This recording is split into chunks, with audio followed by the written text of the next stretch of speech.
Bienvenue sur la Wellness House TV, la maison du bien-être. Comme toujours, je suis très ravie de te retrouver encore une fois dans cette nouvelle vidéo. Je suis Lydie Sato, coach en nutrition et en bien-être.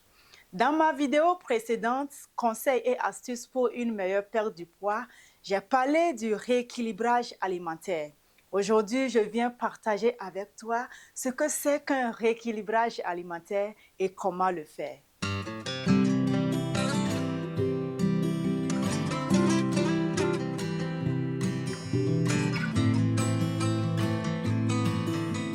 Le rééquilibrage alimentaire est un processus de changement de ses habitudes alimentaires pour en prendre de nouvelles plus saines et adaptées aux besoins de métabolisme en accord avec ton activité professionnelle.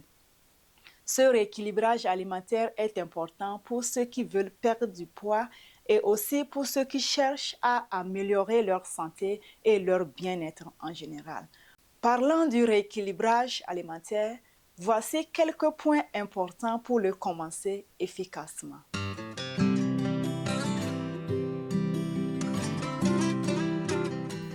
Tout d'abord, tu dois faire le point sur ton alimentation actuelle. Et pour le faire, c'est très simple. Il faut juste avoir une fiche d'enquête ou un journal alimentaire qui est un outil très important pour savoir comment tu manges actuellement et aussi identifier les plats trop sucrés, trop salés, trop gras que tu as l'habitude de manger.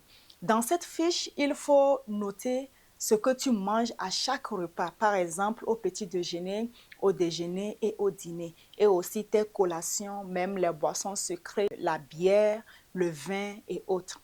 Et indiquer aussi les quantités de tout ce que tu manges à chaque repas.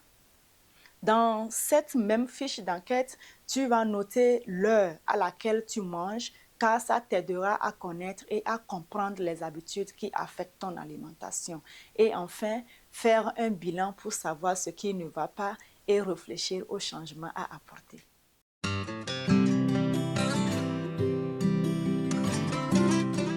Je vais maintenant passer au point suivant qui est de te fixer des objectifs réalistes.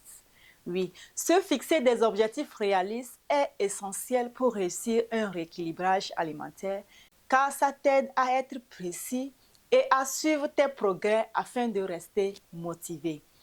Tu dois avoir le courage de décider et de te dire que mon objectif aujourd'hui et pour toujours, c'est de manger plus de légumes à chaque repas.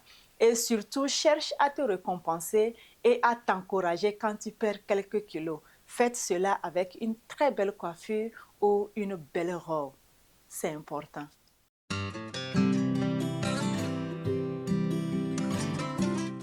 J'en viens maintenant au troisième point qui est de faire un programme de ton menu de la semaine.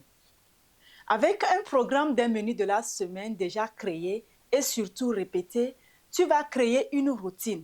Et de plus, tes journées vont bien se dérouler et tu n'auras pas à te poser cette fameuse question: qu'est-ce qu'on mange aujourd'hui? Je sais que quelqu'un va se retrouver dans cette question-là. Qu'est-ce qu'on mange aujourd'hui? Oui, pour faire ton programme des menus de la semaine, choisis un joli support pour faire ton planning hebdomadaire. Ou juste tu le fais sur une feuille, c'est bien aussi.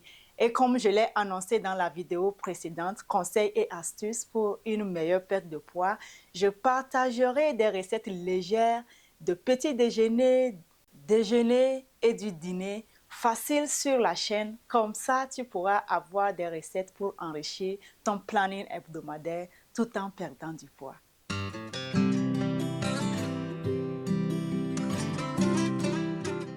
Je voudrais continuer avec ce quatrième point où tu dois faire les courses correspondantes, c'est-à-dire faire le marché.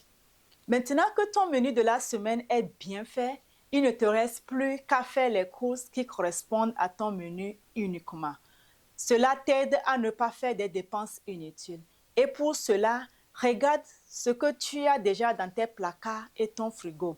Dresse la liste des ingrédients dont tu as besoin pour tes recettes et surtout achète ce qui est prévu dans ta liste. Évite au maximum les aliments transformés industriels, bourrés de calories, de produits chimiques et surtout ne t'aide pas à prendre de bonnes habitudes.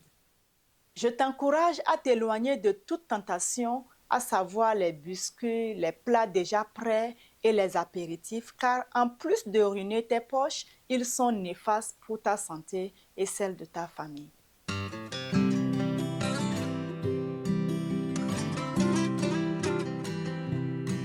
Embarque avec moi au 5e point qui est de faire la cuisine.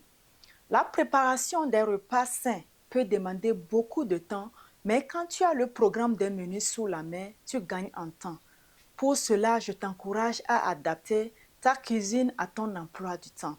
Le jour où tu as le temps, tu peux prendre 2 à 3 heures de ton temps pour nettoyer les viandes et poissons, les assaisonner pour garder au congélateur, couper les légumes, les nettoyer et faire de même. Et aussi cuisiner en grande quantité, car en ayant des repas et des collations sains prêts à être consommés, tu seras moins tenté de grignoter.